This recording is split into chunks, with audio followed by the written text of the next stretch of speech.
Ó ti dá báyìí. Then join for where stop for Mama go like say. No, time to fẹ́ pé náà. Okay, the step. Well, I forgot to say. Yes.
Yeah, I've had quite a few pots.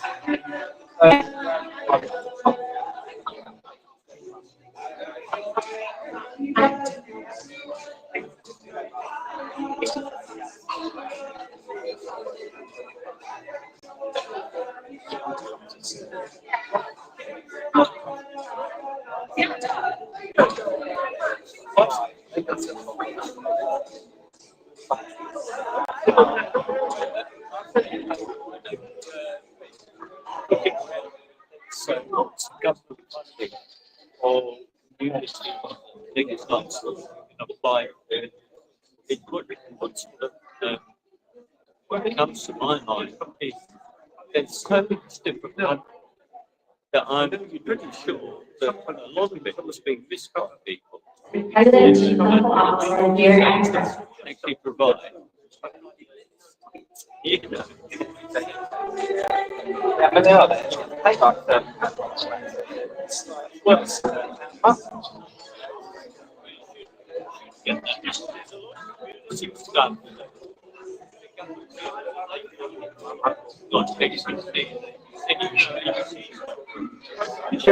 Kí ni kókó sí yín mà?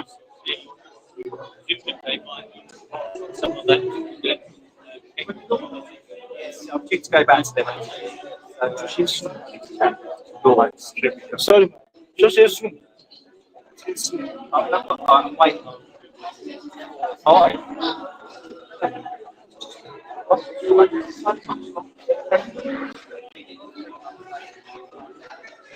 Wait.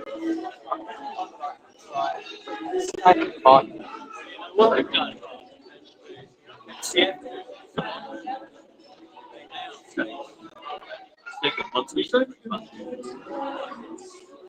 Oh.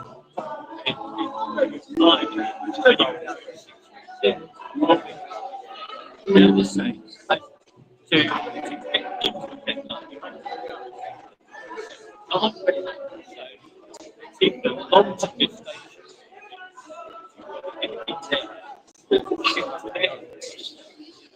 So where?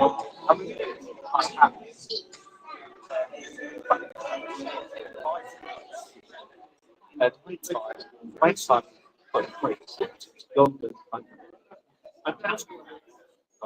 It's really hard. I've actually myself and invite everyone.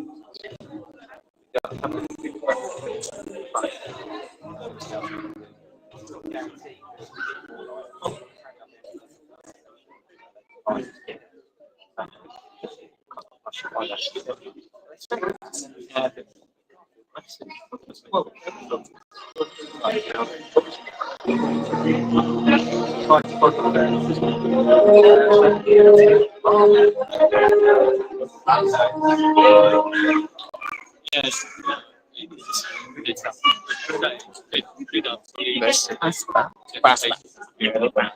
But you know, I'm talking to a number of people, and everyone has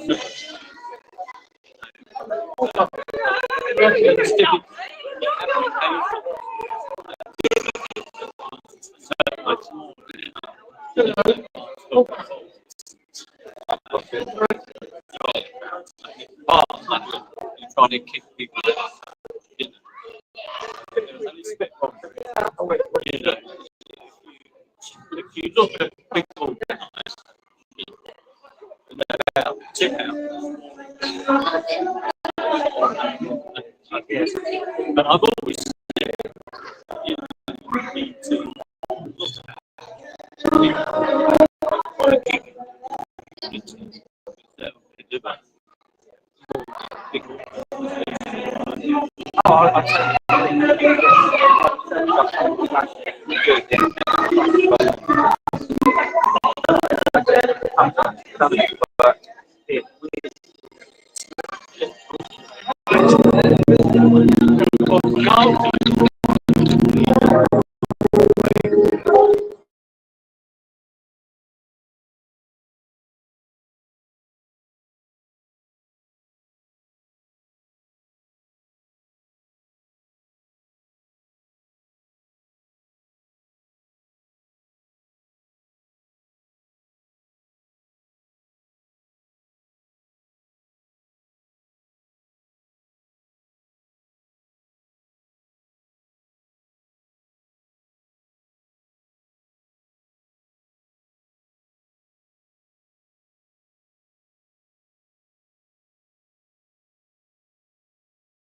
Thank you, thank you, thank you, thank you.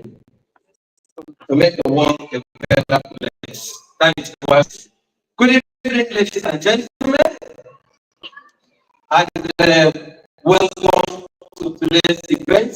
It's good to have you. Really pleased and happy to see all the lovely faces, our mommies and daddies and all the invited guests coming in tonight to support this great event. I mean, for me, it just speaks one language. It shows the passion in the hearts of the people to make the society a better one. That is what I have derived. Having interacted with most of the invited guests and some of the keynote speakers, I was really pleased to see the passion in their hearts, to see that the boys and the teenagers and the young ones are well trained to give us a better society. And that's really worth commending. Can we appreciate such a passion? Thank you. Once again, I want to say a very big welcome to you. And thank you for honoring this invitation. Even in the midst of your very busy schedule, we are not taking it for granted. The Senate, the author of this book, and the organizing committee are really, really grateful to have you here. And we promise it's going to be a very interesting event. And just a rundown of why we are here.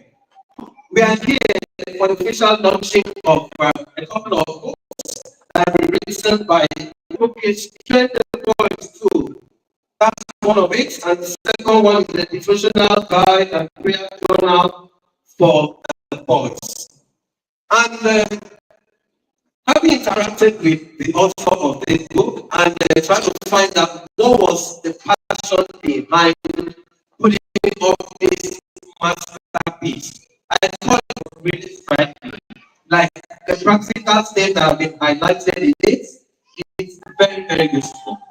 I mean, so it's a must-have. It's a book that is like a must-have for everyone. I mean, whether you have a boy in your home or not, you definitely agree with me that you come across them either in school, in the course of your work. We have a lot of social workers here, people from the state police and all that. So you have come in contact with these boys, with these teenagers in one way or the other. So you see, you have a boy in your home that you're training. So we are really, really pleased to see you coming out to support this great vision. Once again, appreciate yourself for coming. Now you appreciate yourself for coming. Thank you very much. And then we're just going to welcome to a few recognitions. And time will fail us to recognize everyone present here tonight. We have a lot of distinguished guests that are here with us, that are here to support this vision, and they might not be able to mention everyone by name, but I want you to do one function for me. I want you to do one thing for me. Look by your right and tell him or her you are welcome, distinguished guests. Please ensure you're doing it. I want to say you're doing it. You are welcome, distinguished guests.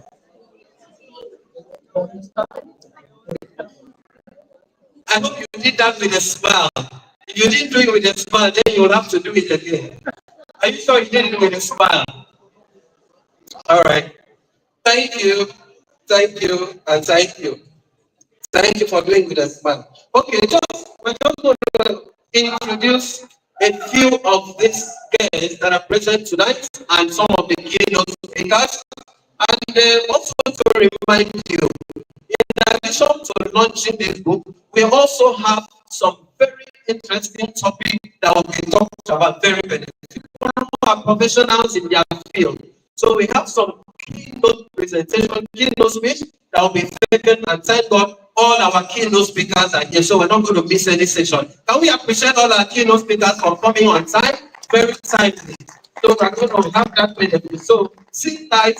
There's a lot of things in the pack, well packed for you to enjoy, to learn, and to benefit from. So as a way of just recognitions, first of all, please, as we recognize most of these our guests and keynote speakers, can I ask that you would appreciate them with a round of applause, just to encourage and tell them that you're happy to have them in our midst. So I'm going to start by introducing the Deputy Mayor, Councillor Wilson Michael, in company of his wife, Deputy Mayor Miss Doreen Michael. Let's stand up for recognition. Let's stand up and wait for the people.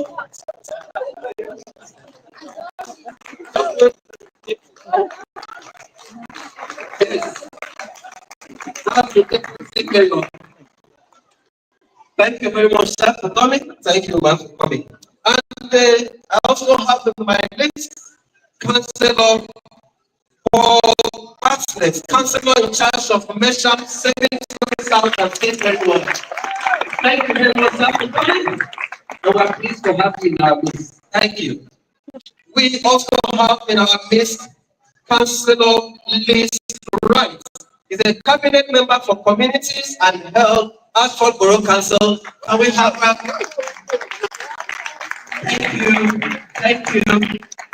thank you very much, Councillor Liz Wright, for coming. And we're really pleased to have you in our midst. We also have in our midst Councillor Sally Catherine. We appreciate Councillor Sally. Thank you very much, Councillor Sally, for coming. And we're pleased to have you in our midst. We also have in our midst Catherine Stevens. She is the Police Community Liaison Officer for Ashford. And we appreciate Catherine for coming. Thank you very much, Catherine. We're pleased to have you in our midst. And we also have a few other persons to recognize. We have Pastor Ayo and Mrs. Titi Honorantoba in our midst. We appreciate them. Thank you very much for coming. We We also have in our midst Amina Easterbrook. She's an approved mental health professional for Canterbury and Ashford. Can we appreciate Amina? Thank you very much for coming.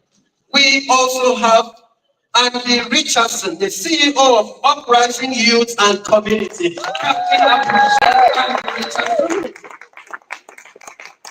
Thank you very much for coming. Like I said, time will fail us to introduce everyone that is present in our midst tonight. And then once again, can we just welcome, a warm welcome to everyone that are here to support this great vision. Welcome, welcome, and welcome. You're highly welcome. You're recognized. Thank you very much. And we're going to be running very, very fast.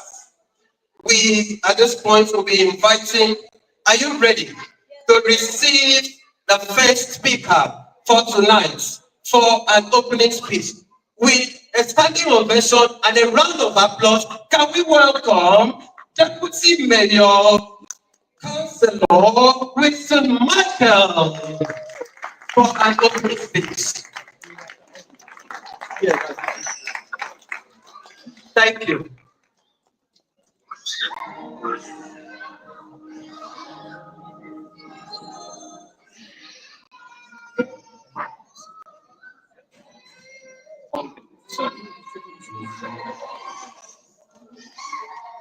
Well, hello. Good afternoon to you, and thank you for inviting me to this wonderful day. My wife and I are pleased to be with you at this book launch, since we believe it's vitally important to prepare boys to successfully grasp and improve their life and career chances whenever they come their way. Because we see an important layer in this is you, their parent. Conduct, respect for others, and presenting themselves well is a key to a fulfilled, meaningful, and enjoyable life. Otherwise, they will find it hard to realise their aspirations. Starting training during their early years will make it easier for you in later years. You are their role model, and they will take their lead from you. We are in an era where the strong influence of social media, television, and films portray angry, violent, and poor behaviour as normal. And that is why so many boys step over the line and become confused when admonished. For many boys, there are no boundaries at home, and they are left unguided to do whatever they want. Being a parent is hard, since it comes upon you without any prior training. Past generations of parents had grandparents as mentors, but today this source of advice and support is much diminished. Your boys' school plays a part, but you must also play your own part and seek their help. Of course, you may have a boy with health and other challenges, and the way you engage with them must take account of this, but it should not diminish your objective. It is not about what you say, but it is how you say it. It is quite simple. When young people want to know, what young people want to know are the boundaries of acceptable and unacceptable behaviour and conduct.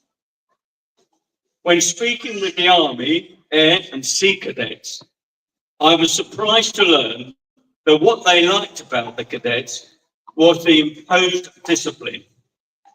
Always respect a firm hand because it shows you have interest in their well-being and you care about them. If you didn't care, you would let them get on whatever they wanted to do. So you should constantly remind them that you speak out because you deeply care and love them. Treat them how you would want to be treated.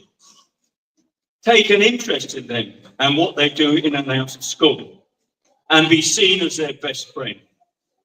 Of course, they will object at first, But perseverance and calm, rational discussion will eventually win them over. Never raise your voice, be positive towards them, and always be consistent in what you say. If you tell them, they forget. If you teach them, they may remember. But if you involve them, they will learn. We admire your efforts to wanting to do the best for your boys so that they may prosper, flourish, have self-esteem, and realize their aspirations. We wish you every success with not only training the boys, but all young people in UK. Thank you very much. Thank you. A round of applause, for the Deputy Mayor. That was an interesting one. One take home for me was, it's not just about what you say, but how you say it. That was a take home for me. Let's learn to say it in the right way to the boys, and it was thinking. Once again, thank you very much, Deputy Mayor, for that fantastic one. A round of applause for the Deputy Mayor. Thank you very much. Okay, are we ready for our first keynote speaker for tonight? Ladies and gentlemen, with an exciting applause, can we welcome our first keynote speaker, Andy Richardson. We can do better than that.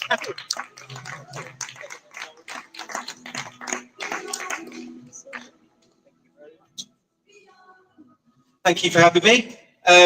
So yeah, 10 minutes isn't a long time to come talk about gangs and knife crime. So it's like a bit of a whistle-stop tour. But my journey in this kind of environment started in 2018. I was working with a young man who was in year 9, just about to go into year 10. He wasn't like really naughty, but he started to make some pretty poor decisions. Upshot of those decisions were that he went to a house party in 2018 and he left that house party having been stabbed 3 times in the back over a £10 note. One of the hardest phone calls I've ever had to take was the Monday morning when Mum phoned me up and said that he would be coming to see me. One of the hardest hospital visits that I've ever had to do. And it was at that point that I thought, do you know what? I don't want any young person that I work with, or actually any young person at all, to be in a position where they don't understand what the repercussions are of carrying a knife, getting involved in gang culture, or actually any kind of criminality. And so the Metanoia Project was born. I'm just going to go through, as parents, it's kind of like, there's loads of stuff that you can look out for, but I'm just going to touch on a few things which I think is important. So we can go to the next slide, please. So currently, if your boy or anyone that you know is carrying a knife, the law says that if you get caught carrying a knife, even if you don't use it, you can get up to 4 years in prison. So that's just literally being stopped in the street, and they find a knife in, well, youngsters tend to carry it around. They wear 2 pairs of trousers, wear it between, or tuck it in their socks or their pants or whatever. But they can get up to 4 years just for carrying that knife, even if they don't use it. If they don't get that, you as parents could have to pay a £5,000 fine just for carrying a knife. Another thing that kind of is kind of going on at the minute, and that the police are really starting to kind of push, is the issue of joint enterprise. So if you're a young person, your son is hanging around with people that are carrying a knife, they can get the same criminal record as the person that's carrying. So essentially what that means is, if your young person goes out and they're with someone else and there's an incident that involves a knife, and they don't really do anything to stop it or report it or whatever, I don't say like step in to kind of stop that issue, but if they don't report it, they can be seen as part of the issue. And this does happen. So there was an incident up in North Kent. A group of lads went out somewhere and one of them took a knife out. There was an altercation. This lad took his knife out and used it. And all of the guys, the boys that were with him, all got the same sentence as this young man. A number of those boys didn't even know their friend had taken a knife out, but they now all have a criminal record. So that's the kind of reality, and that's kind of one of the things that the police are pushing. So kind of what might be some of the signs then that your young person is getting caught up in this stuff? There's loads. So changing behaviour is quite a key one. So if your young person or son or anyone like that is kind of a nice, gentle guy, and then they kind of start getting a bit more angry and stuff like that, that actually can be a sign. And the young man that started it all for me was a nice lad, like a really nice lad. But his attitude towards life changed as he kind of got dragged and caught up in that lifestyle. Changing friendship groups is a massive one. Unusual phrases. So there's phrases that you haven't heard before. I've listed a few here. So you've got ops. So if you hear a young person talking about ops, that essentially is the enemy. It's someone that they're beefing or got some issues with. If you hear OT, that means they're out there. That's a phrase for county line, so dealing drugs out and about. Or country, it's a similar kind of phrase to OT. Unexplained gifts, truancy, kind of constant impact, contact with the police out of the blue, truancy from school, unexplained tickets, access to phones. A lot of these young people now will be given burner phones. Unexplained gifts is like trainers and stuff like that. There's a lot of county line people, drug dealers, will groom young people, and essentially it starts from really simple by like, can you hold this pair of trainers for me? And then they ask for it like a week later. And then they kind of go up it a little bit. Well, actually, you held them so you can keep those trainers.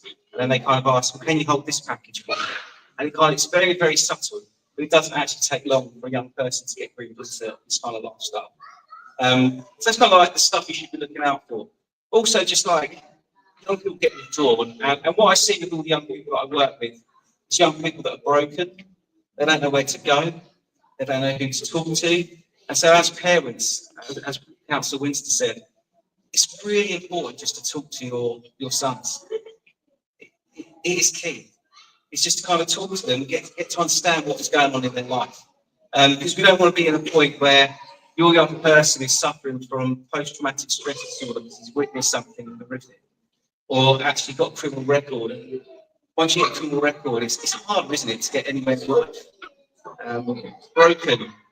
I can tell you some real stories of young people that have made this decision, and then I work with them and they're just like crying in the corner, or they're kind of saying, on the face of it, they want to be seen as like the big man, the road man, and actually I'm the person that has to walk them to the bus stop because they're so worried about what's going on. But the key is to talk and talk and talk and talk, and just to get to understand what is going on. But there is a really, really good site which I would really recommend. So again, your young people, they may know someone who's carrying a knife, but they don't want to tell someone about it for fear of being called a snitch. So actually, you can use Fearless. It's an anonymous place where you can go online and report these things. As parents, if you don't want to kind of get any fallback from reporting someone that's carrying a knife, you can report the person anonymously on Fearless. I don't know, I'm not going to technical, but it takes out all your VP and IP addresses and stuff like that. And you can anonymously report them. And I think I would encourage any young person to report stuff like this. Although young people are scared of being called a snitch, I don't believe that is. I don't believe if you're telling someone that your friend is carrying a knife, you're not snitching. Reporting is different, and actually, ultimately, if the young person does that, they could be saving a life. That's kind of who I am. It's kind of what I do. I go around Kent, so I've just finished 3 weeks up in Medway, speaking to like 3,000 kids across whole Medway about these issues. We've got time with questions, actually. Oh, yes, Sally. This is what parents should look out for, but what should parents do to prevent it?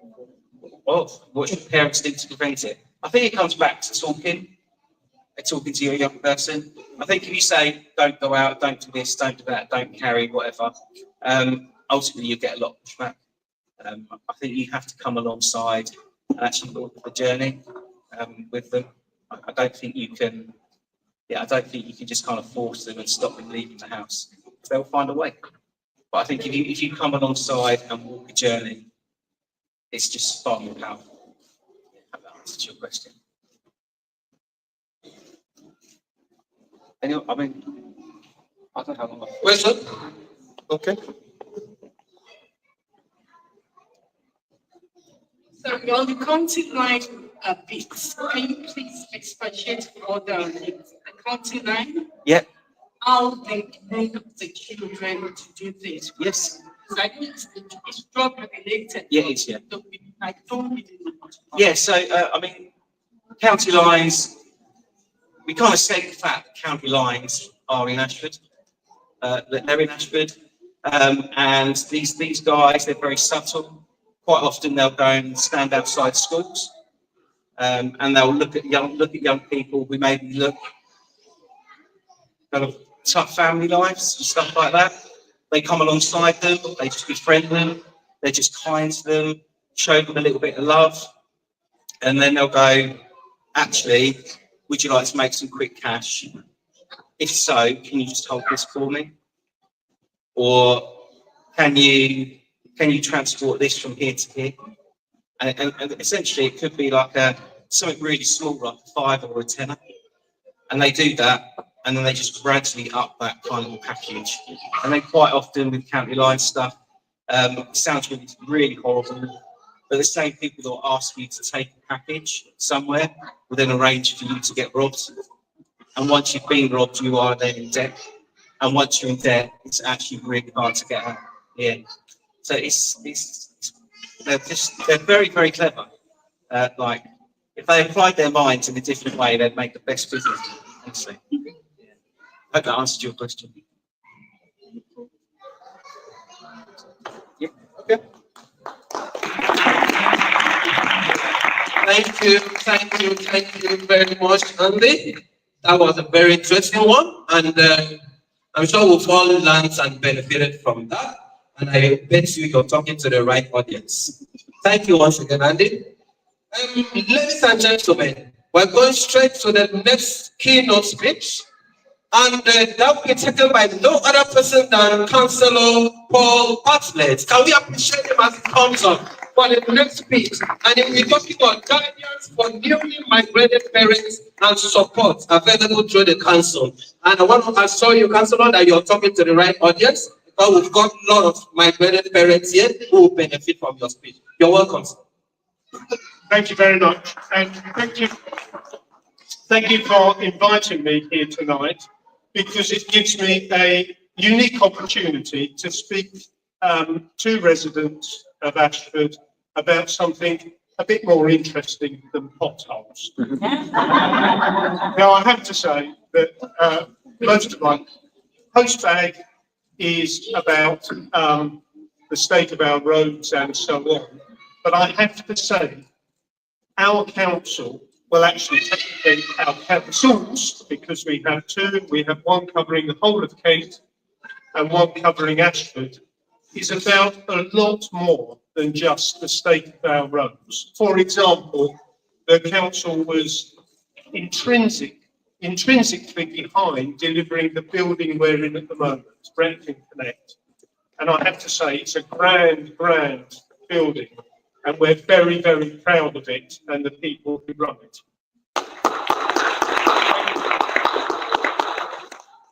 The services that we offer for all parents, newly migrated or otherwise, will include schooling, of course, early years education and childcare, health, housing, youth services, leisure facilities, and services. We coordinate services provided by voluntary organisations.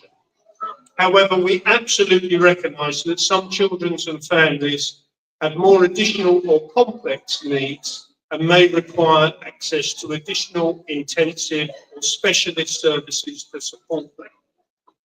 That's not, of course, just newly migrated parents. It's open to all parents who feel they have additional needs. The levels of support at which agencies should be supporting a child, young person or families is detailed in our multi-agency support level guidance.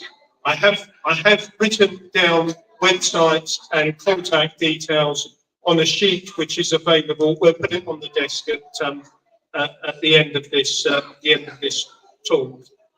However, the council recognised that website information is not fully accessible, so we have what we call a front door, which works closely with agencies working with newly arrived migrant families to ensure that they and their staff are aware of support level guidance.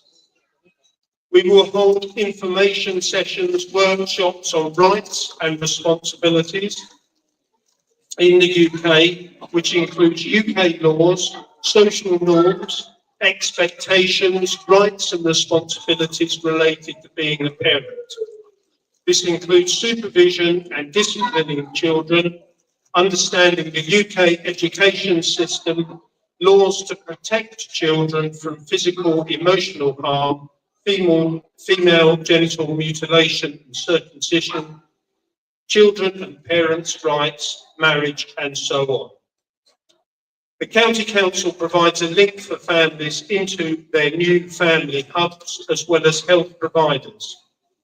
Referrals to the front door of children's services can be made over any safeguarding concerns and early help services for parents requiring additional support. We offer support to schools to help them understand the needs of children and parents that come through the resettlement schemes. The education people will go into specific schools to deliver sessions to children in relation to their behaviour transition within the school system, as they have delivered their Supporting Children's Wellbeing programme directly to children in school. Intensive support, early help, can be offered to families and children where they have complex or multiple needs requiring local authority services to work together. We will offer specialist support for children who are considered to have suffered or to be at risk of suffering significant harm. On receiving a request for support, the initial decision will determine next steps, including gathering more information from the referrer, other agencies, and from the family. The use of language line enables communication with parents where English is not their first language. If the level of support required does not meet the threshold for intensive early help, the referrer will be signposted to services in the communities, including our family hubs and the KCC Refugee Resettlement Service, to support the family and children.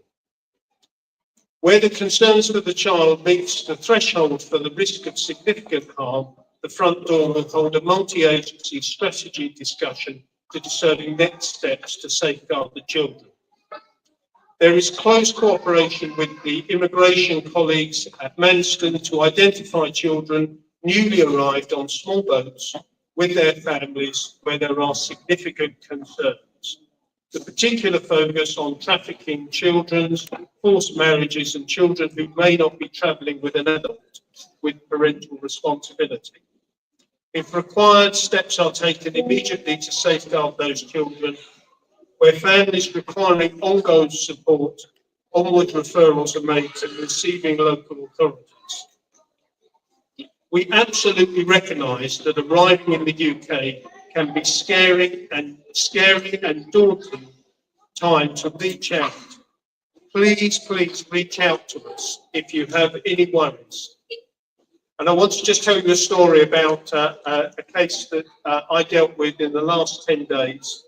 We had a new child who arrived in Ashford who had become separated from their parents. And as a result, they went into the children's home, not terribly far from here, on Gore Hill on the A28.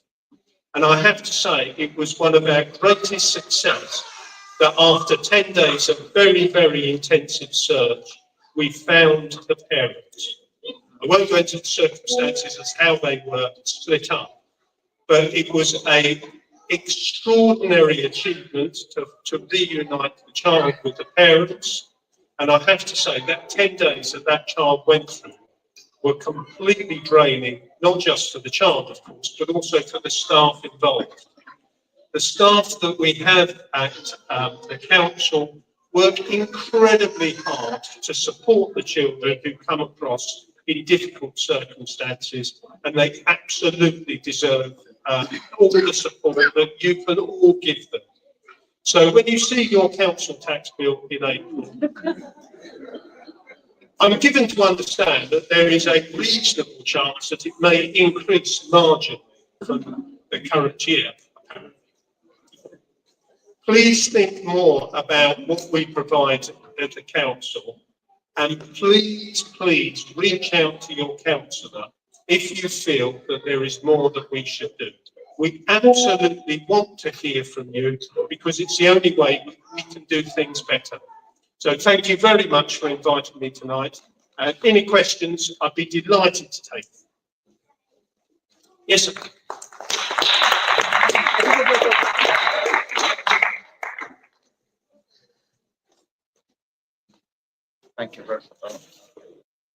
Thank you very much for your speech. Thank you, sir. Yes, there is one major problem that I know that people who are migrated to this country from Africa, for instance, have a lot of cultural clashes. The way we handle things over there and the way things are handled here. And when we come in here, it's, because we may not really know exactly the way things are handled here, many of us go into problems.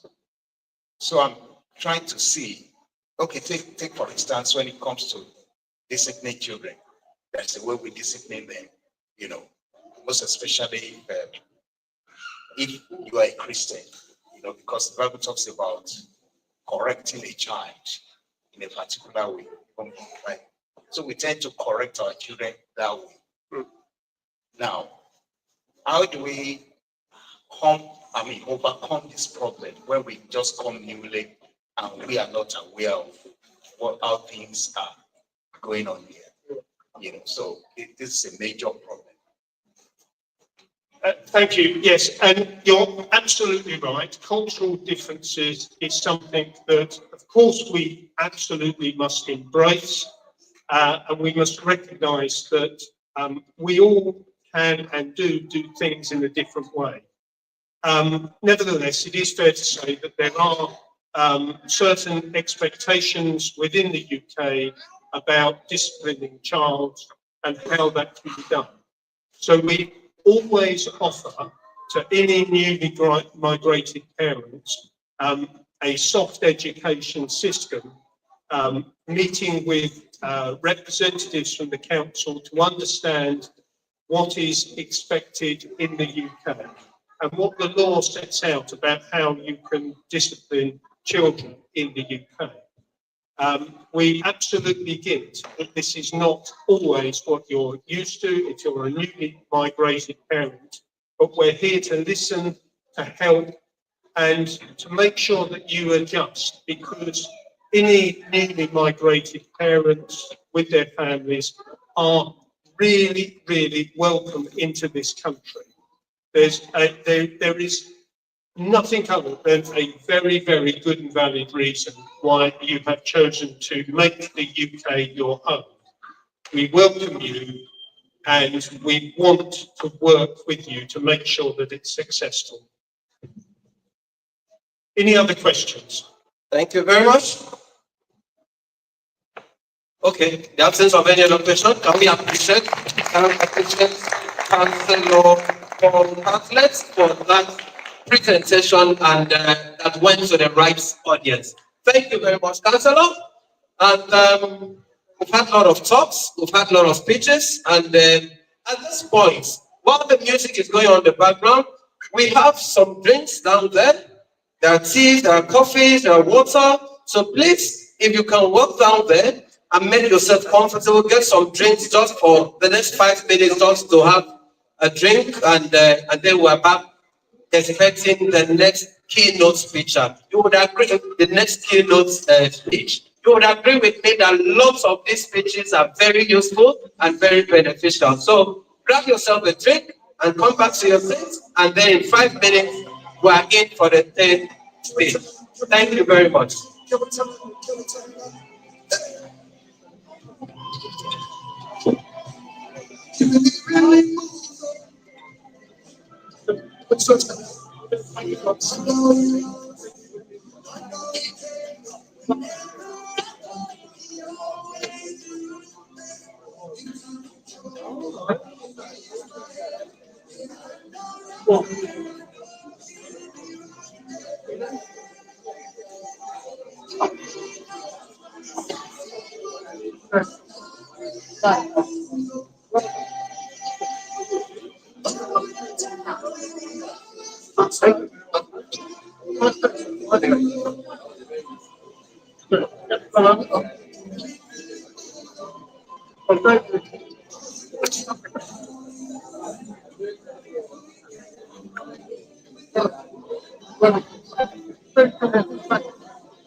How about the children?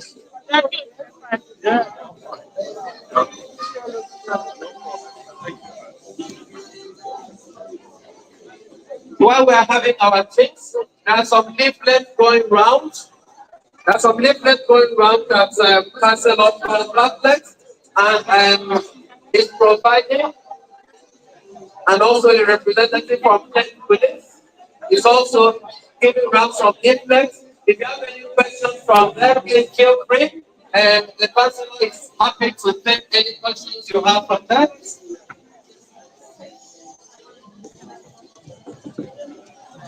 It contains some very useful information and some very useful things that will be useful to you. So have a look at them. If you have any questions, please, they are more than happy to answer, to attend to you before the meeting. Yes. Yeah. There's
Please, shall we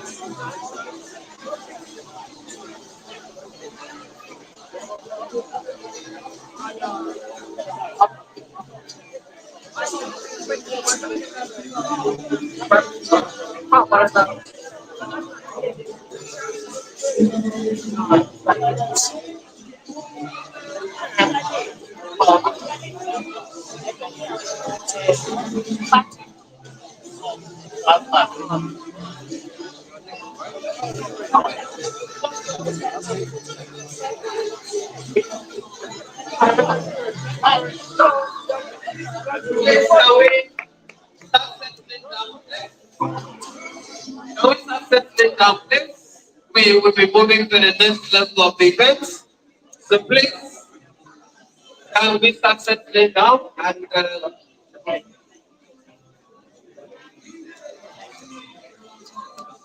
start settling down? Thank you very much. I'm sure you're making yourself comfortable and enjoying the event. We will be proceeding to the next level. At this point, we'll be having our next keynote speaker on stage. Ladies and gentlemen, the next keynote speaker will be talking about parenting and mental health. And that will be taken by no other person than Amina Instabro. Can we welcome our own Amina Instabro to the stage?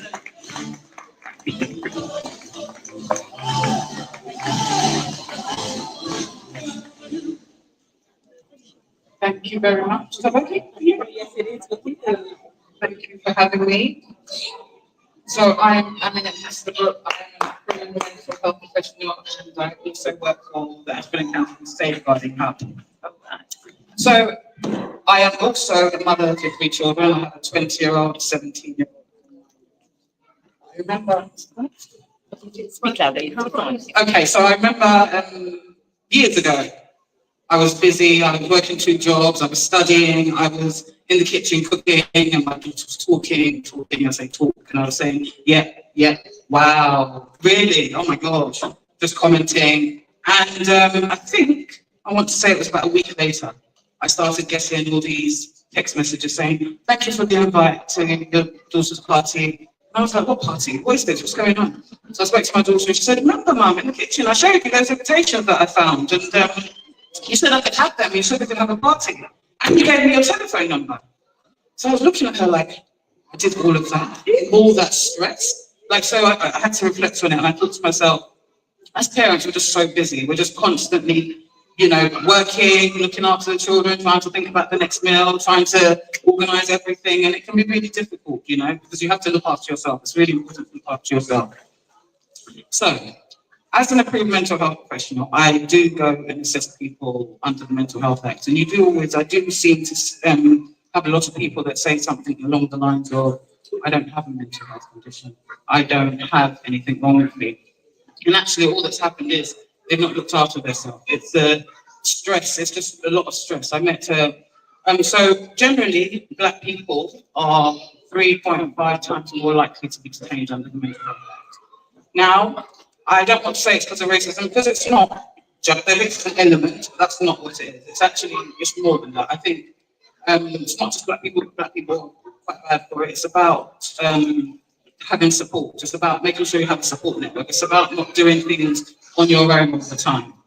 I went to assess a lady recently, and she had stress-induced psychosis. However, she still, even with hallucinating, even with being very, very unwell, she kept on saying, I can't be sexual, I need to look after my children. That's all that she cared about, looking after her children. That's all she has been doing is looking after her children. She wasn't speaking to anybody about, because there would have been some warning signs before all that happened. There would have been some warning signs, but she had ignored them. And we mustn't ignore warning signs, because looking after children it can be stressful. It's very rewarding, but it can be stressful. Just to start with something positive rather than just it being stressful, it's important, I think, and it's part of managing your stress as well, is enjoying parenting, enjoying it. Just, sometimes the kids are smiling, they're happy, just enjoying that moment as well. If you place too much on the negative parts of parenting, you'll find yourself doing more of that, to be honest. So it's good sometimes to try and make sure you enjoy the parenting. More importantly is about prioritizing self-care. So for me, that was something that just didn't ever happen. I just keep on going, and we all pride ourselves on being superwomen and superman. Everyone says, "I don't know how to do it." You two, you're like, "Yeah, I don't know." But actually, you're wearing yourself down most of the time. So it's really important to get a support network. Make sure you have people around you. And sometimes that's not possible. That's the reality of it. But what I will say is, as somebody that's a social worker, there really is support out there. There really is. It's not always easy to access, especially if you've got children with additional needs. It's not always easy to access, however, it is out there. Even out there, there are lots of leaflets of different services that are available to parents, for your children. Because like I said, stress management is not just about, it is for you, but like I said, it could be, you have things like flip outs. I know it costs money, but actually you will sit there for an hour, mindfully. They're happy, you're happy, peace of mind. So things like that are really important. So, yes, if you're not healthy and strong, there's just no doubt that it's going to impact on your children. How, your kids see you stressed out and things like that. I mean, even for me sometimes, and I remember contacting the author, and I said, my last child was my son. And I was like, this is different. This is different. I feel like I need some support. But I didn't feel that because I'm a social worker or anything, I didn't need to ask somebody else, And the first question she asked me was, what are his influences? And actually, it's important to look at all of those sort of things. So the reason I mention that is about, like I said, having all the support out there. Like this sort of initiative, to me, as a mother with a son, I've asked several times, when can I get my books? Because I want that support. I want to see how other people are doing it. There's nothing wrong with taking practical examples from other parents and seeing what they're doing. And sometimes you might not get practical examples from other parents. It might just be just to have someone to talk to, just to have someone around alongside you, because parenting can be isolating, especially if you see Nathaniel comes in and he sits down nicely. They're not having to tell him off anything. Your child comes in, falls down, starts running up and down, and sometimes it can make you feel really isolated, and you think, actually, I'm going to isolate myself away. And actually, that's the worst thing you can do, because actually, there is support out there for you. So it's also important, I think, to have a positive mindset. It's important to look at the way we think about things. Decades of research has shown that our thoughts impact how we feel, what we do, and how we do it. And given this, it's no wonder that our thoughts about our ability to parent influences how we actually parent and how our children respond to that parenting. I think if you believe that your child should be perfect, you're literally setting yourself up for a lot of stress. Because I remember some time ago, I kept on getting really stressed out about my son kicking every time he was walking, or just jumping every time he was walking. And then I started thinking, okay, if we're on the street and it's not affecting anyone, sometimes I jump with him. Because actually, I'm not going to stress myself out. Because actually, why am I stressed out about him skipping along the road? He's happy, he's skipping. He's not hurting anybody. So sometimes, like I said, we can do things to minimize our own stress. Like I said, self-care is very important. Do things that you enjoy, I mean, of course, parenting is probably, takes up a large amount of our time, but you were people before you had your children. I mean, my children were saving sometimes, and I'm like, yeah, I was human too. And sometimes you see them thinking, okay, she's gone again, because I put my music on and I just have that time for myself, so it's important that you have that time for yourself, even if it's not possible because you've still got young ones. Even when they're sleeping, if you just do something that you enjoy, 5 minutes, even if it's just having your husband, your wife look after the child, where you go for a run, you go and have a bath, just something to replenish yourself and give that break to yourself. So parenting stress can put a whole strain on the whole family, to be honest. And like I said, there are lots of different things available. So there are parenting courses available that can help you, because I genuinely think parenting is one of the hardest things I've ever done. Like, my boss says to me sometimes, you haven't taken annual leave, and the holidays are coming. I'm like, oh, okay, thank you. I'll work this one out. Or I'll take 2 days, so I can spend some time with them. Because actually, parenting is really hard work. Yeah. And there's no manual that comes with it. And like I said, I've got 3 children, and they are all very different. And I'm like, but I did the same thing with that one, so why is that one? So it's just so complicated. So I think, when you're dealing with something so complicated, you do need to make sure that you are okay. You need to make sure that you're looking after yourself, because you cannot, whether you like it or not, you just cannot pour from an empty cup. You will try, but like I said, ultimately it's going to lead to one boarding job somewhere. It's just not going to work out that way for you. So, parental classes can help with, they've shown that they can help with reducing feelings of anger, guilt, and stress, especially if your child has behavioural problems. Research also shows that engaging in self-care activities and helpful thinking can help us feel calmer and more confident, which can lead to more effective parenting and your children's behaviour as well. In trying times, it's really important that you focus on self-compassion, because when it's really, really trying, sometimes, like I said, you do, I'm sure it happens, when you go into a bit of self-pity, you go into, oh my God, what is this? And it's not that you're not grateful, and I think society as a whole, like I said, because you're looking at the family that's sitting there nicely, makes you feel like you've done something wrong. You feel like, what have I done wrong that this is happening? And it's not. Sometimes, like I said, there's lots of different things at play. Things are difficult for people now anyway. You've got the cost of living, you've got social media, so it's almost like things are working against us. It's hard enough as it is, and then you've got all those external things going on. So try not to be hard on yourself. You have to give yourself that extra love, basically. If you engage in self-care, like I said, it will help us to lead to actually more effective parenting. And just always remember that, you're trying to do the best you can. So think about, like I said, what you like to do, because you must not, like I said, it's really important not to ignore the signs of stress that you're seeing. I'll play a video in a moment just to kind of, show you the signs that you should be looking for. Because like I said, sometimes we all just think, no, I'm okay. It's just normal, it's just parental stress. But there are certain signs where actually it's not okay. And it did happen to me a few years ago, where it kept on going and kept on going.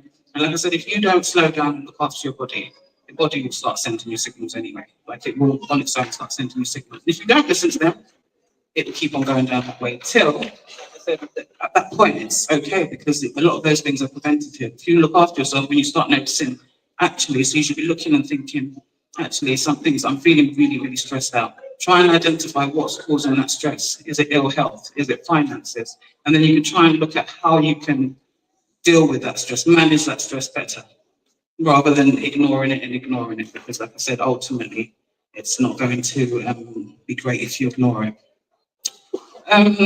So like I said, it's important to take steps to control stress so it doesn't control you. So 65% of working parents reported burnout. The Guardian also reported that millions of parents in Britain are struggling with their mental health, the rising cost of living, lack of childcare, and support as well. It is a real issue, like I said, but the main thing that I want you to take away is, like I said, help is available. Now, I know that people think social services they're known to take children away, as people say. But actually, that's not their primary function, believe it or not. They're actually there to help people with their children. But I think people, because of there's all sorts of reasons, people think that they're there for that reason. I've watched social services intervention with some families that have made all the difference. And it's not as you're thinking. It could have been just 3 visits or something, and they just told you about some boundaries to put in place. Because actually, boundaries are very important to put in place at home for yourself, for your children. It saves you all the stress, because if you don't have a boundary in place or something that says, if I've told you 3 times, this is the consequence, you're going to keep repeating yourself all day, and that's really stressful. So actually, it will benefit you to have boundaries in place. Now, sometimes you might not be able to do that. So like I said, sometimes you might need a professional to be able to support you, to teach you how to put boundaries in place and things like that.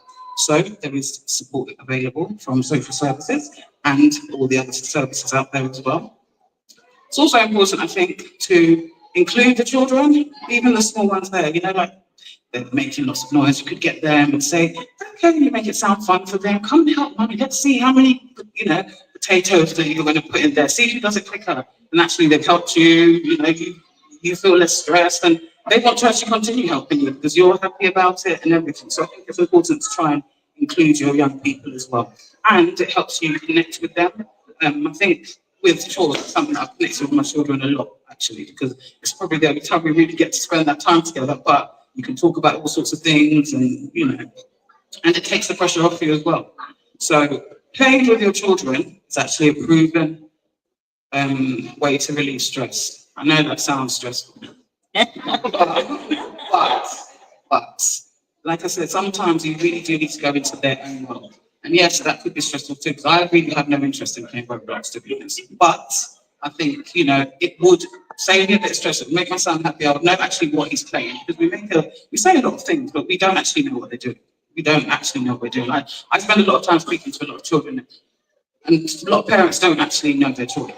So I think it's really important to know your children, because if you know your child first, it will save you a lot of stress in the end, because you actually know what this child can do, what this child's triggers are, what would upset the child naturally, and that will help you with parenting. So like I said,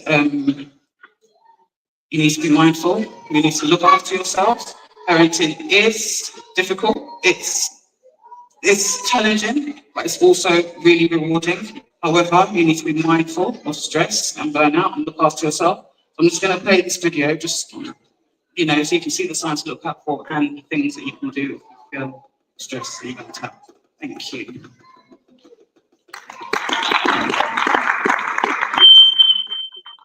Clinical officer here at Expressway. Today we're discussing burnout in parents and caregivers of young children, what it is and how you can manage it. As a parent myself, I know how exhausting it can be taking care of children.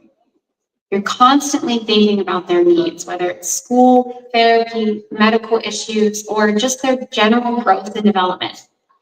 You may feel like you're always on call, morning and night. It's a lot to manage, and it can be stressful. As a result, some parents and caregivers may experience feelings of burnout.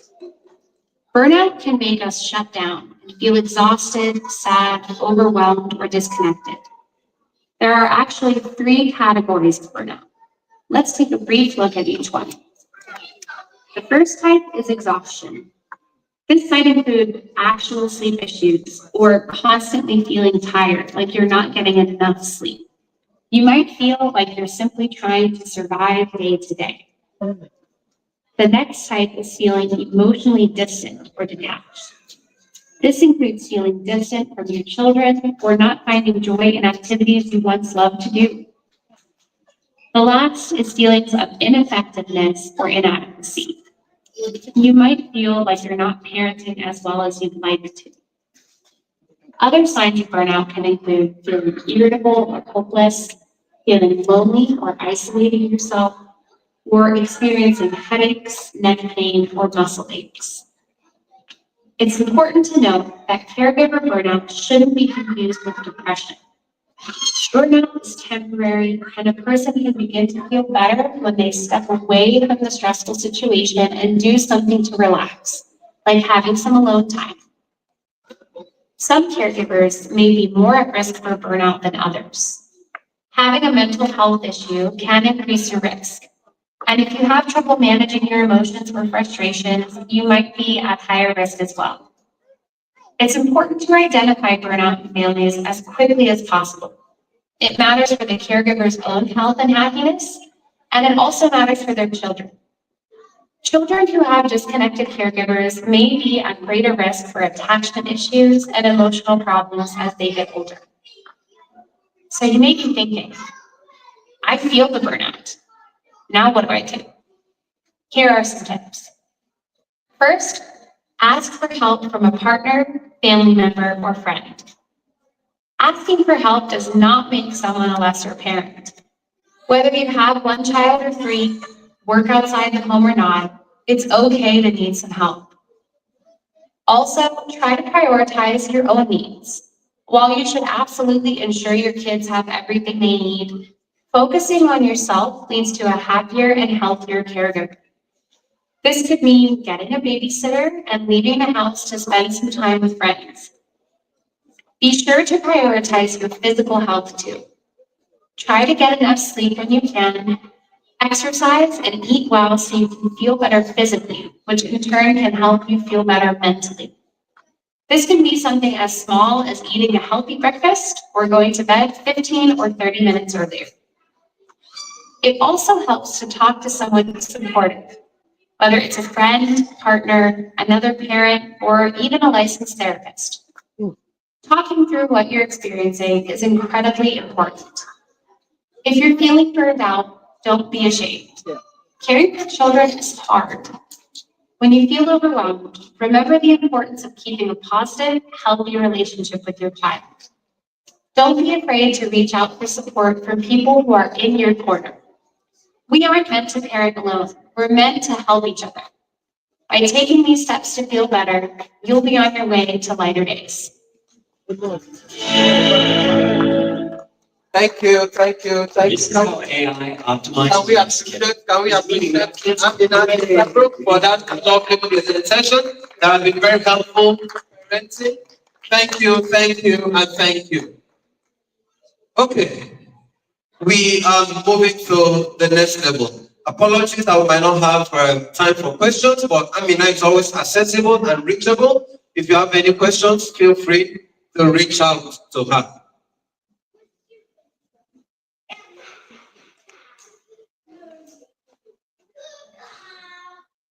Okay, we would be having a short video at this moment, and as that video plays, we would be bringing up our author, the author of the books, the reason why we are gathered here tonight, to tell us a little more about Training the Boys too, to tell us her motives, what was on her mind when she was putting down this masterpiece training manual.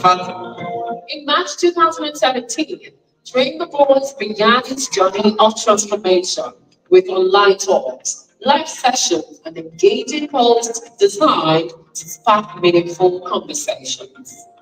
As the vision grew, the initiative expanded to include all-round projects such as School Outreach and Boys Club, where the focus shifted to directly impacting the lives of boys. These efforts extended beyond schools to communities, places of worship, and other gathering spaces, creating opportunities to engage with boys in their environments.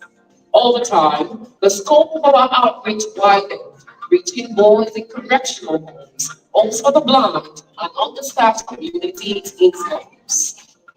One of the most heartwarming traditions is the annual Christmas outreach, where we share gifts and spread joy to boys who need it most. We also celebrate the International Day of the Boy Child every 16th of May in grand style. At the heart of Train the Boys lies a singular mission: to guide boys toward becoming responsible and well-rounded men. Our key focus areas include hygiene, preparation for puberty, good morals, academic excellence, vocational and recreational skills, and even fostering responsibility through participation in household chores. To deepen the impact, we provide post-session counseling for boys who seek guidance and mentorship.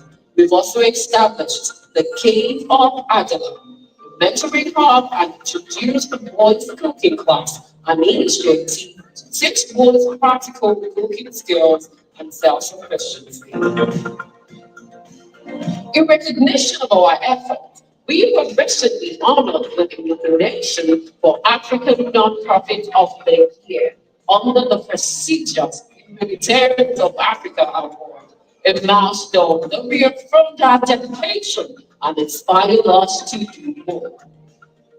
None of this would have been possible without the selfless service and unwavering commitment of our amazing volunteers, past and present, whose contribution are the backbone of this movement. The story of Train the Boys is still being written, and the journey continues, fueled by the passion to shape a bright future for the next generation.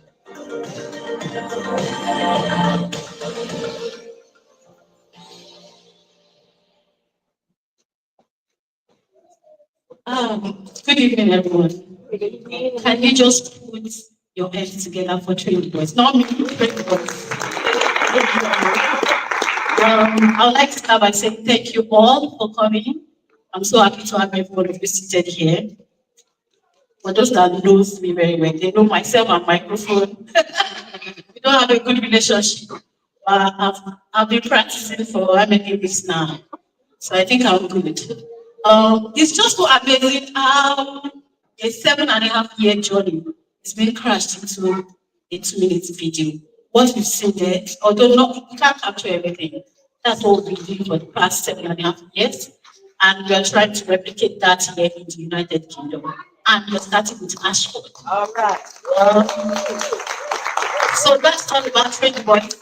And before I just continue, because of my time, I want everyone to please celebrate all our amazing volunteers. They are not here, but they are online. They are all watching. Can you just put your hands together for them? They are doing so amazing. I mean, this mission kicked off and it was barely 2 years. I just had to leave the shores of Africa and Nigeria when I came here. Well, God has been helping us and the vision has not died. I owe it to God and their devotion and commitment. And even as we start the United Kingdom chapter for it, I'm trusting God that God is going to be some of us here and even people that are not here to be a part of this vision, just to shape the life of voice, to impact the things we wish we knew. It's not as though we know those things or we are perfect ourselves, but we wish we knew these things or we wish our parents did better. And we are there now in the society trying to shape this voice so that they can grow well-being men. I'll now talk about the book. So let me just grab one of the copy. Train the Boys 2. This is the first book. This one is more revelational than experiential because, of course, you know my son is how many years now? Maybe just 5 years. So there's no how someone who has a 5-year-old son knows so much about boy. If that's revelational. So all the things in this book, they are not just what I experienced. They are not about. They are the things that were reviewed and I was inspired to write. And they are kind of the things that have been driving us even with the project Train Boys so far. So I've put them together for every parent. Even if you don't have a boy child, you can buy it and give someone who has a boy child. And this one, sorry, it looks like encyclopedia, but it's not. This one is for the boys themselves. I forgot to mention that Train the Boys 2, I started writing it 7 years ago. I'll write stuff, and then this year, January, I said, I have to complete this book. That was like the start of the vision. And August, I almost canceled. I was like, you want to cancel again? Oh, thank God we are here now. This one, I conceived this vision in 2022, 2 years ago. And when God gave me that inspiration, it's a faith-based, for those who are Christians, it's a devotional guide for boys. So it contains 365 days of studying God's word, broken down to understanding English for them, prayer and daily affirmations. They also have like a daily Bible plan in this book. So this particular one, I delayed a bit, and then when I wanted to do something, and then I just went on Amazon and I was looking for maybe I don't know what I was looking for, and I found out that if I had written and released this book in 2022 when I received that inspiration, would have been one of the few devotional guys guide for boys. But thank God, this is coming to pass today. So I think that's all I have to say for now. Thank you all for coming. God bless you.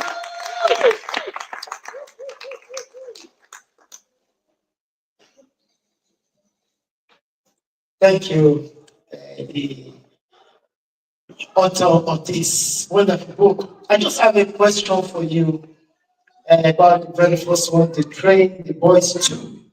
Why did you pick 2? Are you assuming that girls are already trained and now boys need to be trained too? I just want you to give us an explanation to that. Thank you. Yeah, so that's like a campaign from our NGO. We're saying using the word to, and Maurice is not here and here. I've spoken to Maurice. They're like in charge of schools in Ashford. And when I was speaking to them, I realized that the problem we kind of discovered back in Africa is not specific to Africa. When we were discussing, so most parents focus on their girl child right from the little age, or sit down properly, need to speak properly, and they even compare them with their boy child to say, You know you are a girl. This one is a boy. He's the one that will get married to you. You have to be full of composure so that you get a right man and everything. So many of our parents, they were building their girls, they were nurturing them, they were training them for boys that were not trained. So at the end of the day, when they get married, what happens? Problem. This one, you raise the boy not to wash plates. So you're a boy, leave him, let him go and play ball. When you go to the kitchen. And then when they get married, the one that's been playing ball from child, how do you expect him to suddenly start doing chores to start helping the wife? And so many foundational problems in marriages, in the society at large, is because of the too many. So that's why we said two. Don't focus on your girl child alone. Focus on the both. Thank you, sir. But then I saw in your curriculum that you have cooking for men. Why do you want that? Cooking for men. Yeah, that's also part of our mission. We have a lot of, we diversify a lot. We have an ongoing one called Start With Your Boy Child. It's a campaign. Boys cooking class is a campaign. So start with your boy child means we are telling every parent, start with your own boy child, because sometimes we are quick to identify problems with other people's husbands, men, but you have younger boys at home. If you start with them, try to shape them to be better men, then you will not have the problem, whatever problem you're seeing, I will not have them with the next one. I mean, your daughter-in-law, future daughter-in-law will look at your son and start praying for you that God bless the woman that raised you, or God bless the man that raised you. Because it's not just about father and mother. And so, Cooking Boys class is a campaign. So the first one we had, I was able to train 37 boys, not just boys, young men. And they graduated from that cooking class. We put them through everything, teaching how to identify kitchen utensils. So we'll get back to that subsequently. It's just that my hands are so good, but that's what Boys Cooking class is about. So thank you. You have something up there. Ashford International Day of a Boy Child. Want to say anything about that? What do we look up for? Coming soon. Mercy Sing. Okay. All right. So that's to tell you that Train the Boys too are already kicking off tick in Ashford and starting from Ashford here in the UK. Coming up May 16th. I'm very sure we all will be invited. We all will be part of it, just like we are part of this today. Thank you very much. How many people were blessed? How many people were blessed by that inspiring summary of what the book is all about? If you feel it's useful, preferring solutions to the challenges in the society, can we once again appreciate our author for such a vision? Thank you very much. Because we can keep talking about the problems in the society for all we care about. What are the solutions you are bringing up? The rate is alarming. The rates of crime among the teenagers, the teenage boys in school, the knife crime, like Andy let us understand, is rising every day. We can keep talking about it. Hear it on the news, it's scary. The key point is, what are we doing about it? What quarter are you contributing to it to see that this does not continue into the future generation? And when we see someone coming up with this kind of visionary thing, we must learn to support, and that is why we are all here. So thank you very much for coming to support this vision. Thank you. So we are going straight into launching the book. We are going straight into launching the book launch itself. And like the author has identified, there are two books we are launching today, like she has mentioned. She's talked about them already, so I don't want to go about it again. But I will just explain the formats that we would be using. I mean, it's a way of supporting the vision. It's a way of supporting the vision and getting a copy of it, knowing very well that it will be useful and beneficial. I mean, myself, I went through it. I went through part of the book. I mean, when I was reading it, there was one point that really, in one of the pages in page 48 that really struck me. Don't ask me if I completed reading it, but at least I went through it. And I could see some very practical things that were highlighted there of how tips that you can raise an emotionally healthy young man. It starts with the emotions. I mean, that was the page that was a highlight for me, where the author talks about the need to build trust and relationship with them, and many other practical based steps that have been listed in that book. So I am letting you know that this is a must-have for everyone. Whether you have a male child at home or not, it's a must-have. So, how are we going to do this? On your table, you will see an A4 paper, and on that paper, you have one of the things you have there, you have links. You have the social media links of Train the Boys too, and where you can scan and connect with them, and then find them on Facebook, on Instagram, on LinkedIn. Follow them everywhere, and then you will get some more information about what they do and what they stand for. There's a sheet of paper on each of the pages, that A4 paper, and then on launching the book, the step to launch, you will see the written step to launch. You will see a source code and an account number for Train the Boys initiative. So we have 2 books we are launching today. If you're launching one of it, on the reference, you will just mention which of them. You can just, in a short form, mention which of them. But if you're launching the 2 books, you just say both books in there on your reference, and then you show the proof of payment at the book stand. The book stand is just right there by my left. When you walk down there, there will be a back package for you that contains the book, and then it also contains other gifts from the author. I don't know if that's clear enough. Yes, we have it also on the board, so you can see the steps to launch. Make a transfer to the Train the Boys accounts, please, and then we show on the reference. If you want only one of it, Train the Boys too. If that's the one you're launching, you indicate it there. And if you're launching both, then you do both. If you're launching only one of it, Train the Boys too, you can just abbreviate it at TBT, and then you show that evidence at the book stand there, and you get a bag from the author that contains the book. So please, we also have option of contactless payment, either cash payment or contactless payment. If you want to tap your card, the author has a device that you can tap your card as well to make the payment. I mean, it's just a way of supporting the vision, saying to her, we appreciate what you're doing. We are all in support of you. We all know the cost of printing these books are really expensive. So let's encourage her. Let's encourage the vision. You're not encouraging her, you're encouraging the vision. So please, whichever option you want to take, please, let's do that now within the next few minutes, and then we are getting towards the end of the program. So we are on the launching proper now.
Please, again, for clarity, the barcode is just to give you a link to their social media pages. But the QR code is just a link to their pages, their social media pages. But to do the launching itself, please just look at the right side of the paper. You will see the account details for Train the Boys Initiative there, and then you can make a transfer to that account number and then bring evidence of payment to the table, and then you can get a package from the author.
Celebration all around me.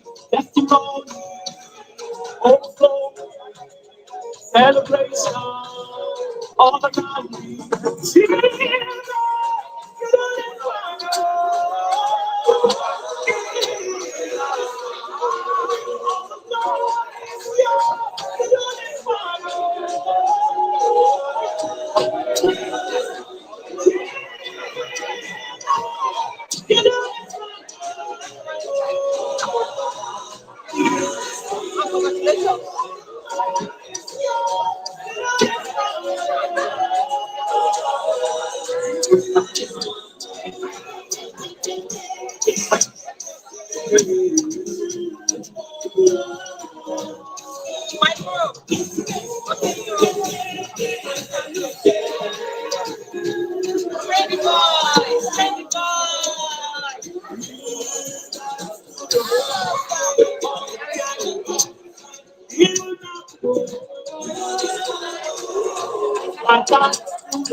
Ladies and gentlemen, even as the launching is still continuing,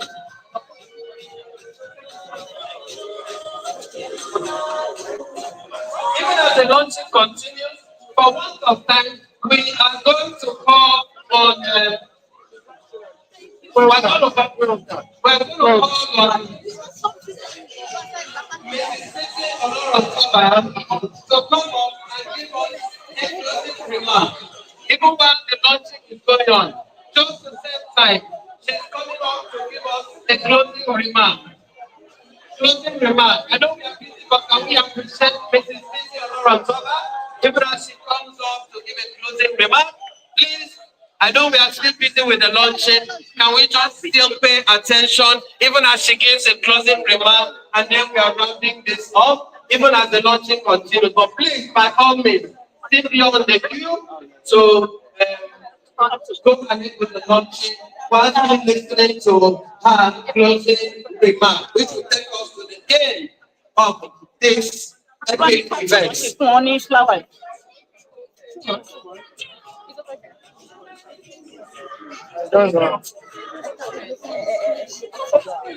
Over to you, Mommy Pay. Good evening, everybody. I know you are busy getting the books, which is great, but I'm going to indulge. I'm going to ask you to please give us a bit of your attention. Thank you very much. I haven't got one time, so I'll pray your 5 minutes.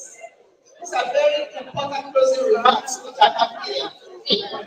I know that many of us are thinking about the boys, but at least for this 5 minutes, I want to think about you. Thankfully, we have talked about how we are also important here.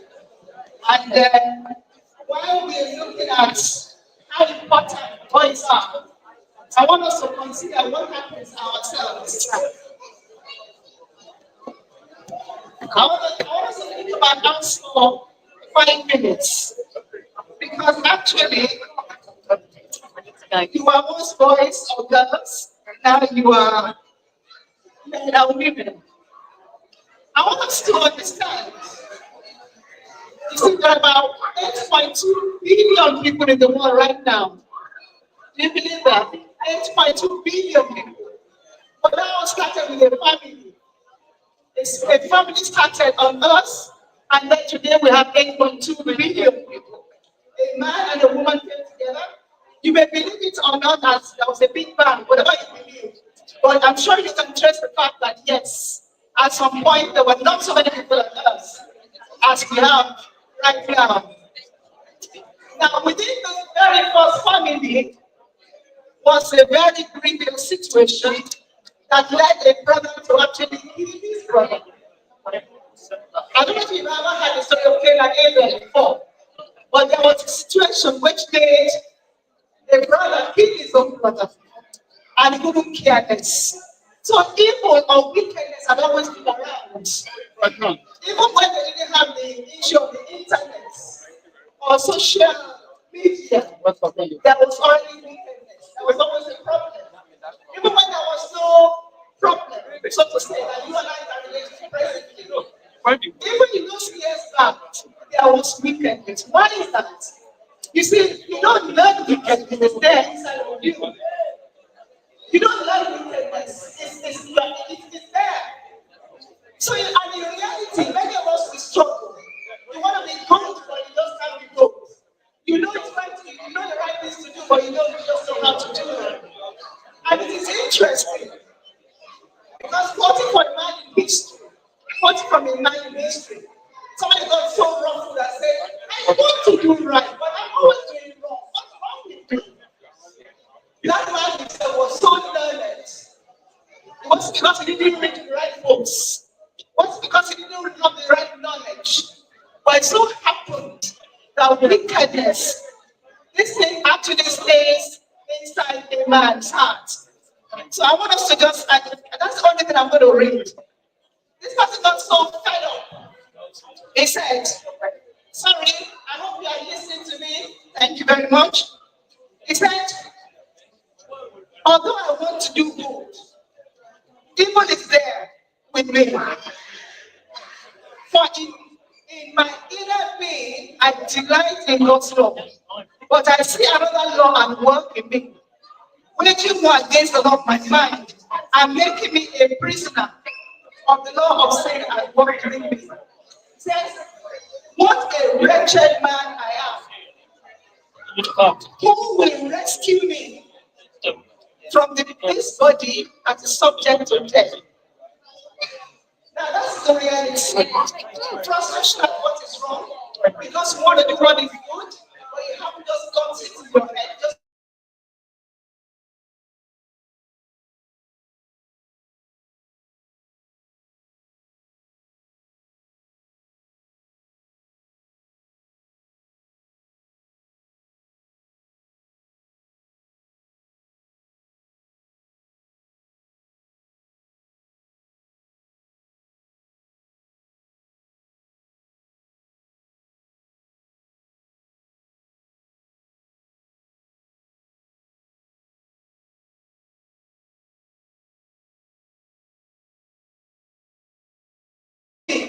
comes to reality when you think about the gifts that Christmas gives to you.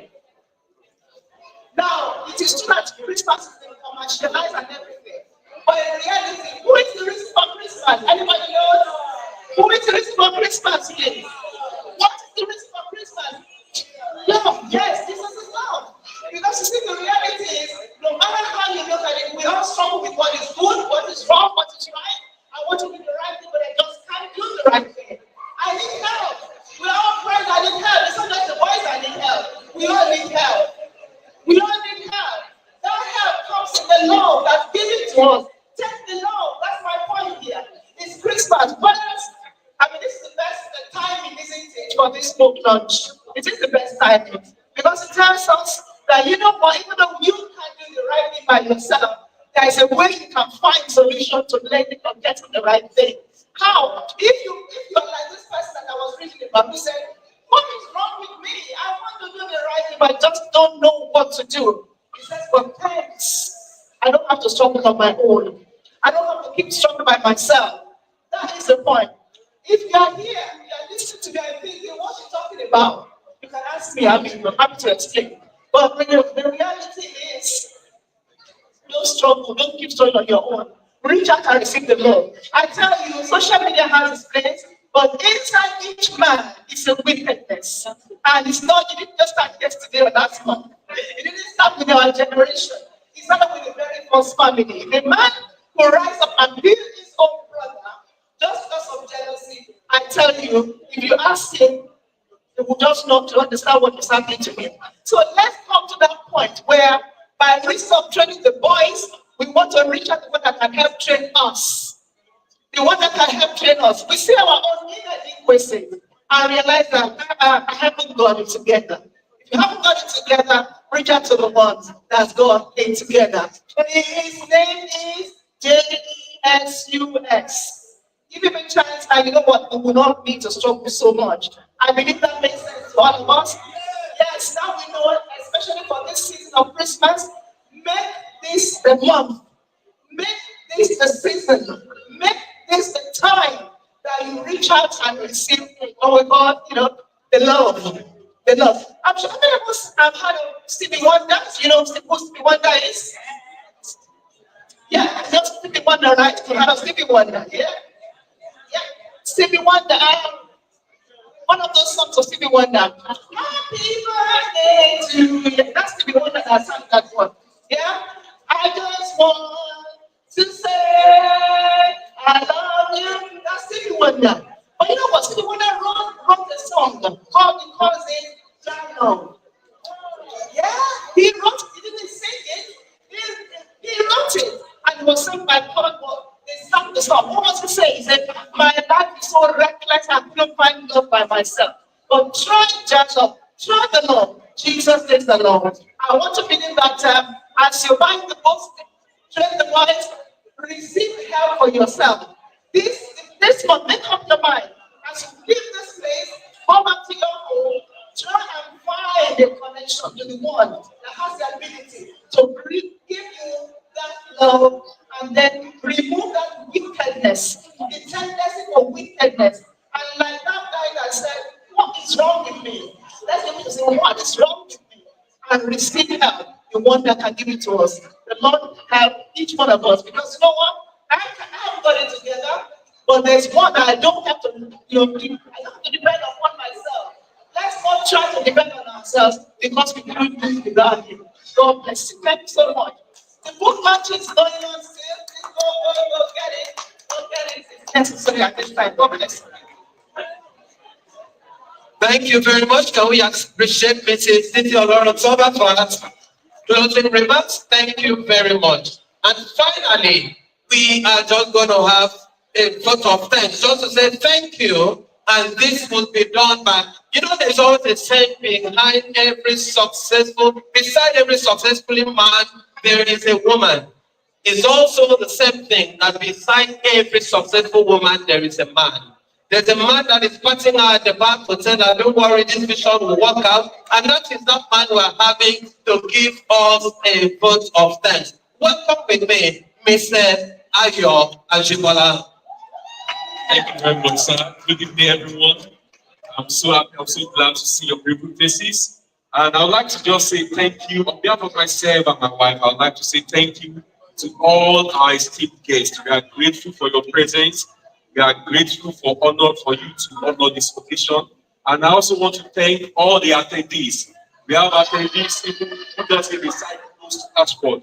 They came from far away, but they are all here. I want to say thank you to every one of you. We love you so much. Thank you for honoring this occasion. Thank you for making this event a success. Because without you, it's not going to be a success. Once again, thank you very much. Thank you, thank you. Thank you, thank you, thank you. Ladies and gentlemen, I want to use this freedom to say thank you to all of you. Thank you for coming. Thank you so much for our keynote speakers who educated us a lot on some very strategic issues in the society. We want to say very big thank you all the invited guests for finding time to identify with us. And it's interesting also to know that today is also the author's birthday. That is why you're seeing this lovely cake out here. So we are also celebrating our author. Today is her birthday. So we'll have her. So this cake is for her birthday.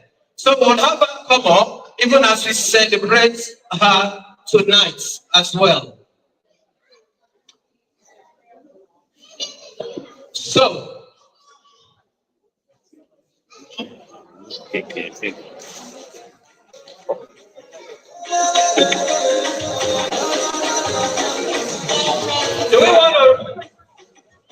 we want to and sing a happy birthday for the celebrant? Can we rise and sing a happy birthday for the celebrant?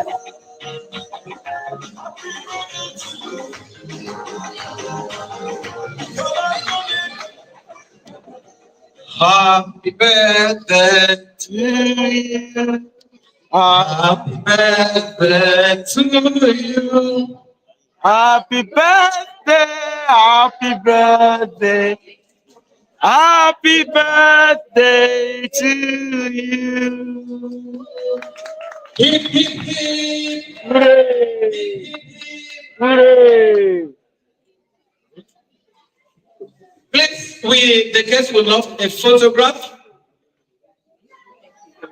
Pictures with the celebrants. So these first two tables, please, can we come and have a picture? I mean, it's a great privilege. We're coming for a book launch, and it also coincides to be her birthday as well. So at least you could come up, please. So those on these two tables, please, can you come up? These first two tables, please. Emma Pinu.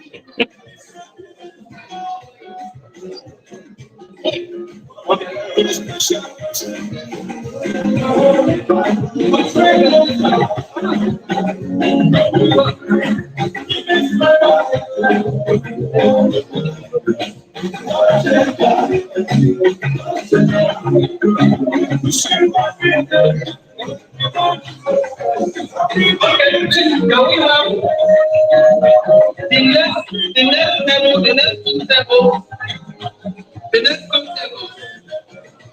This table and this table, please can we come up and have photograph with the celebrant? You want to come up?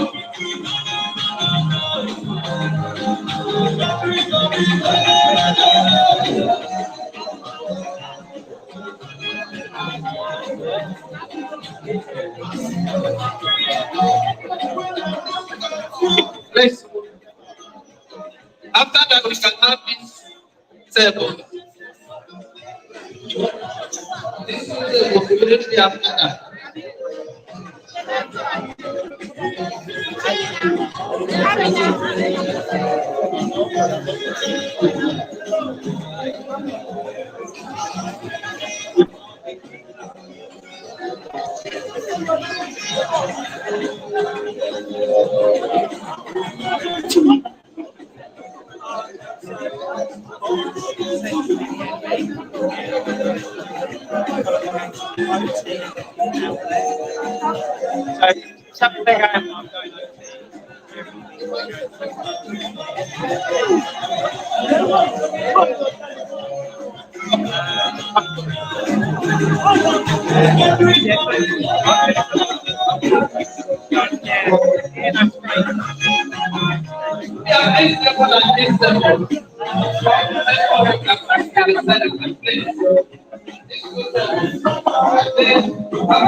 Oh, okay. I'll go and meet him now. I'll go and meet him now. Ronnie came to my toilet. I need to go and get him. Bro, Marco said you. Ever get him?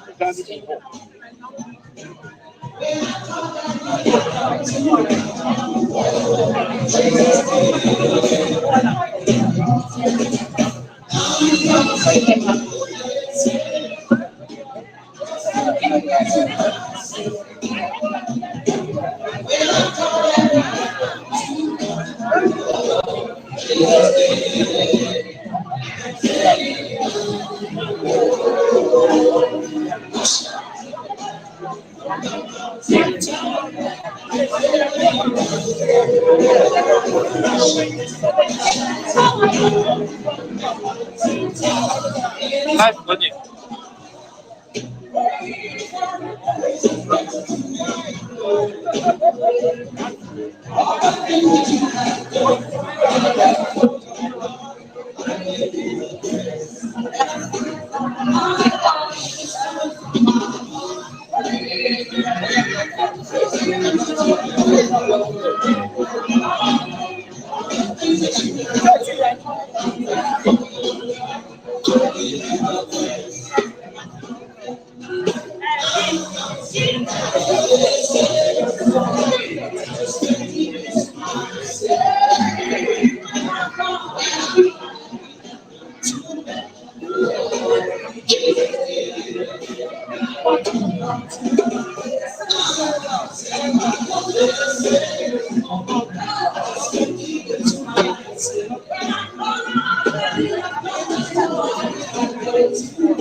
I'm stopping now.